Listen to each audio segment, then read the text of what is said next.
Hello mayam, ngasidi Ootti Ashangba ama tawre aduga siju ama yaure aduga nakanda yen thongba khara mai hapjare adu je chaba hokjarage sai he mai de thongba ni kaino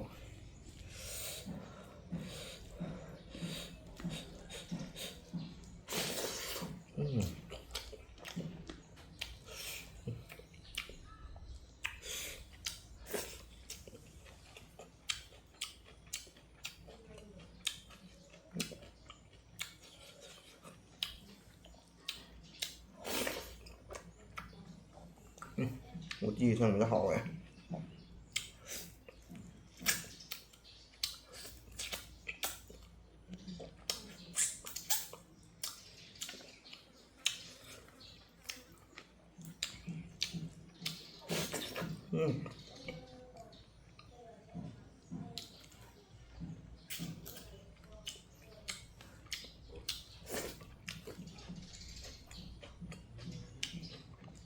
Thôi giờ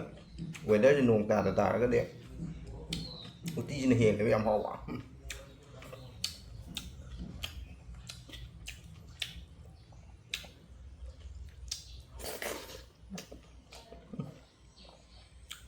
ba pia lên xin chú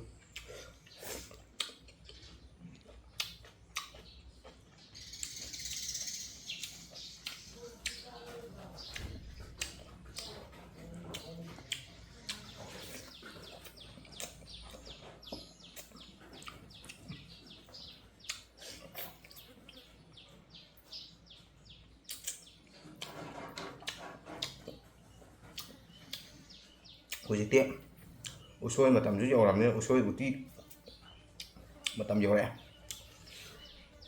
usoi thì cho hậu cái này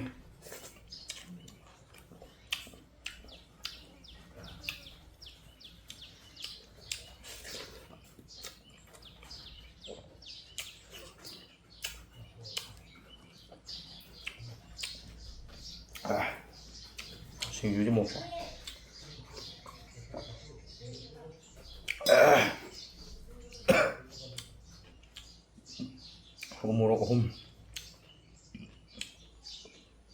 umur này mà hấp gì xin chúng ta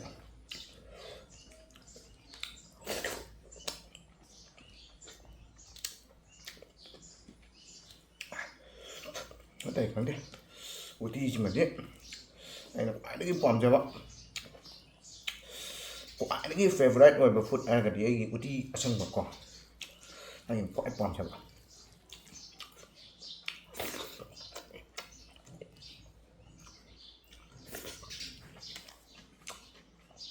rồi khi cái mật thiền chứ đó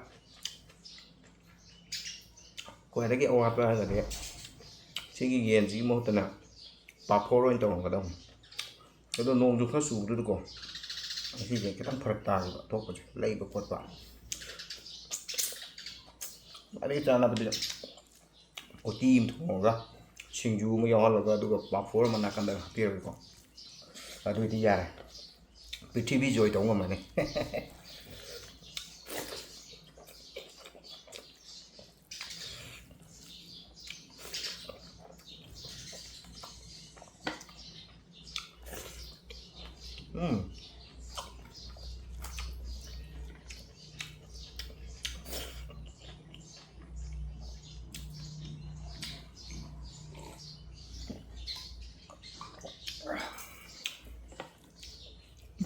Ôi,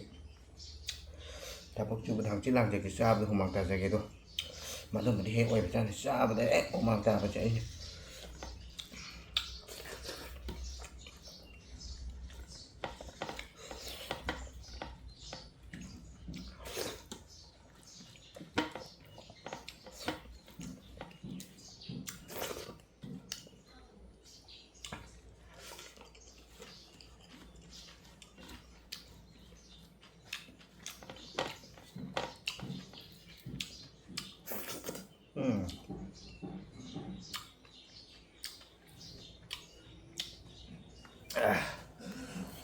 Yes, mà đi làm mà quay lại chưa?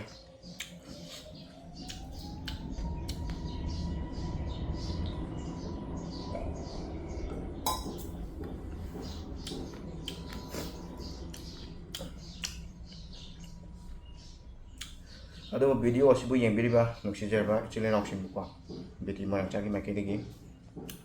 ꯕꯤꯇꯤ ꯃꯣꯏꯔꯥꯡꯆꯥꯒꯤ YouTube channel ꯑꯁꯤꯕꯨ ꯊꯦꯡꯅꯕꯤꯕ ꯇꯥꯔꯒꯗꯤ subscribe ꯇꯧꯁꯟꯕꯤꯔꯝꯃꯣ like ꯇꯧꯁꯟꯕꯤꯔꯝꯃꯣ ꯍꯥꯏꯗꯨꯅ ꯕꯤꯇꯤ ꯃꯣꯏꯔꯥꯡꯆꯥꯒꯤ ꯃꯥꯏꯀꯩꯗꯒꯤ ꯊꯝꯖꯔꯤ thank you